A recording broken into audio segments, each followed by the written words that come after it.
Hey guys, so I wanted to do a quick little comparison review here of the Galaxy Tab A on the right and the Galaxy Tab S, which is my older Samsung device here, and wanted to compare the build quality, the specs, as well as some other things here for those of you who are struggling to make a choice between these two, because they do actually come in at quite a similar price nowadays, because this one on the left is a little bit older. However, I can definitely tell you straight from the offset that the Tab S does feel like the more premium device here. With this one we are getting obviously a slightly smaller screen, it's 8.4 inches, and however it is coming with a Super AMOLED display, which is very nice in terms of the pixel density, 359 ppi, and the screen just looks absolutely fantastic when it comes to the viewing angles. And it's not just the display as well, it's the actual form factor of the device here. You can see it's very thin, it's coming in with a very nice kind of metallic design to it. I don't know if it's like legitimately metallic, but it does feel like it. And all in all, it just feels fantastic, to go with Samsung's other premium kind of devices like the Galaxy A5 and things like that. The Galaxy Tab A kind of took me for six really, actually, because I was expecting the tablet to follow on from the Galaxy Tab S in regards to the kind of premium. I was thinking that this would be a very nice kind of premium build device, but actually it's quite plasticky. I think Samsung have definitely cut some corners when it comes to the build quality to keep the cost down. I can understand that from the perspective that the screen is a little bit bigger, but I do think that it does kind of confuse people when they see Galaxy Tab A. You know, they think that that's going to be kind of like premium, like on the mobile line. However, the screen as well is also not quite as high quality. We're getting a TFT capacitive display here, which is a 132 ppi, and you do side by side do notice the display on the Tab S does look a little bit higher in terms of the quality. I don't know if you can see that on the camera, but you can see the icons on the Tab S are very nice and high in terms of the pixels. It's also helped by the fact that the Tab S is obviously smaller, so obviously the pixels are a little bit more crammed in there. So I definitely prefer the build of the Tab S here.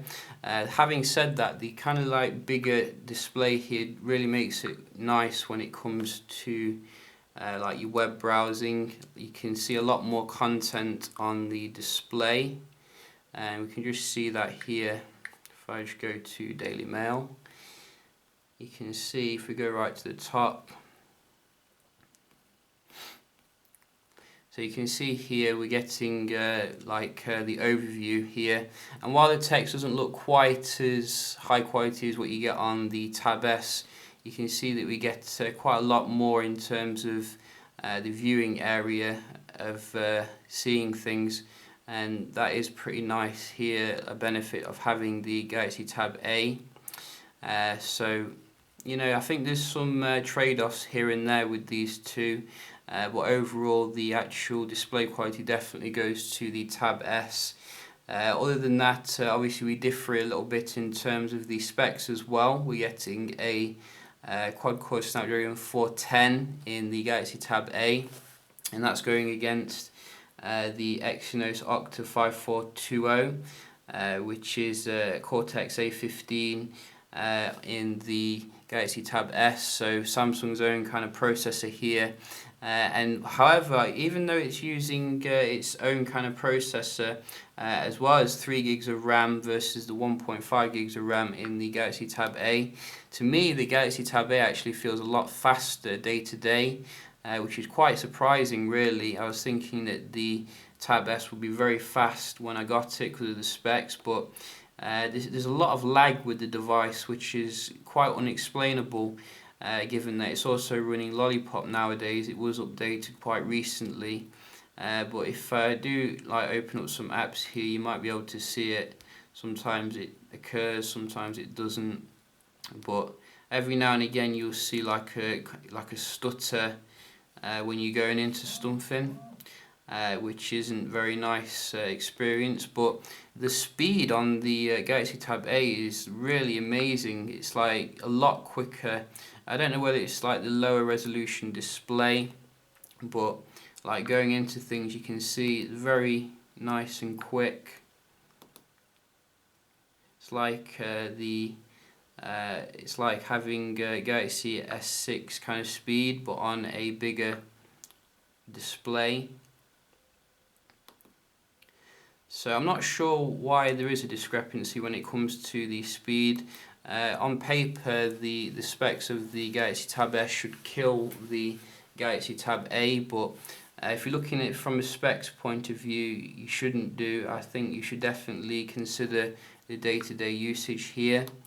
In terms of the other things, such as the storage, with the Galaxy Tab S, we are getting, I think it's 16 gigs internal. I think that's what it is it that? It's I think 16 or 32 gigs actually you can get. This one's a 16 gig model, whereas you are stuck with 16 gigs only with the Tab A.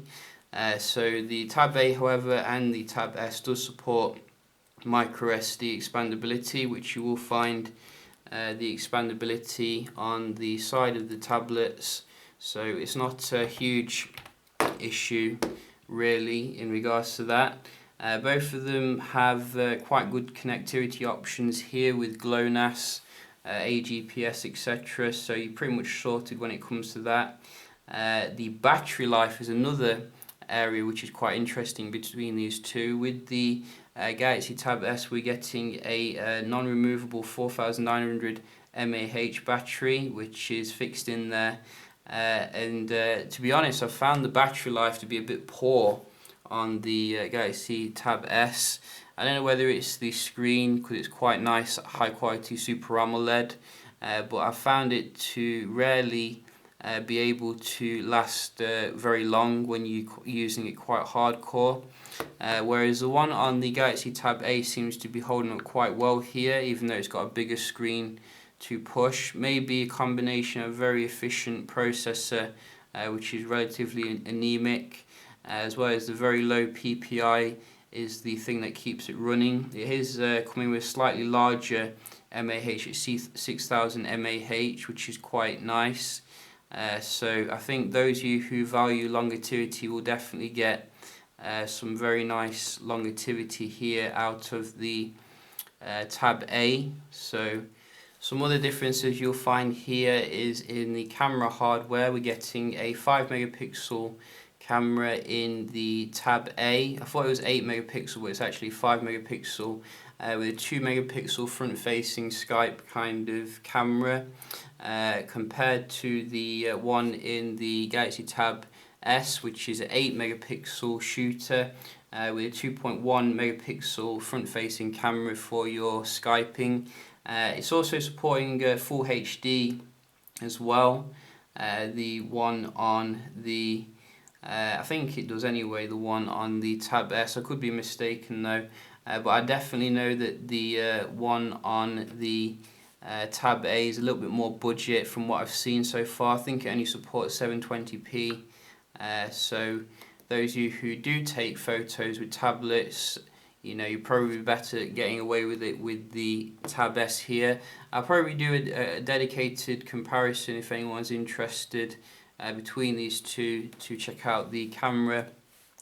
So in terms of the software, as you can see, I am using an S6 wallpaper on the Tab S, but I do think the TouchWiz on the Tab S is a little bit older in general compared to the TouchWiz you'll find on the Tab A. It just seems to be a little bit more kind of cohesive with the direction that Samsung's going with the S6. As you can see, things open up from the corner, same as what you get on the S6, whereas on the Tab A, it's It's using still the same kind of Note 4 kind of TouchWiz here. So both of them do have quite a lot of nice settings you can select at the top. Both of them support the multi-user setting as well, which is very nice. If we go into the settings here and have a look at the About device, you can see in the General tab we are running 5.0.2 on both of them, so quite nice and up to date here. And the actual settings seems to be in a slightly different arrangement on the tab A. As you can see, you get these tabbed kind of columns here on the S, so that is a little bit different. I think the other things we can check out here is the speaker performance. So we do have music here on both of them. We can just have a look at how they compare. So just start off old Sammy's theme.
So you can see here the actual tab A seems to have improved the speakers quite substantially, and I did actually notice that when I was doing some basically testing of the device, like the GTA. The speakers on the bottom here are absolutely fantastic, whereas you only get one speaker on the tab S, so that is worthwhile to mention if you're into your music. I think I might do a separate video checking out the speed and camera between these two, but I definitely think that there's some drawbacks and pros and cons to be aware of here. I do think that the tab A feels a little bit more up to date when it comes to the TouchWiz, as well as the whole device just feels a little bit more snappier. However, the tab S still is amazing when it comes to its display, which is absolutely beautiful in terms of the colours, and just feels like a much more high quality device here. Definitely, I think they should have called this one the Galaxy Tab A and maybe this one the Tab S. It's just very confusing to me and I can't keep up, but yeah, just a quick little video here comparing these two. Hope you did enjoy, and I will see you in the next one. Cheers.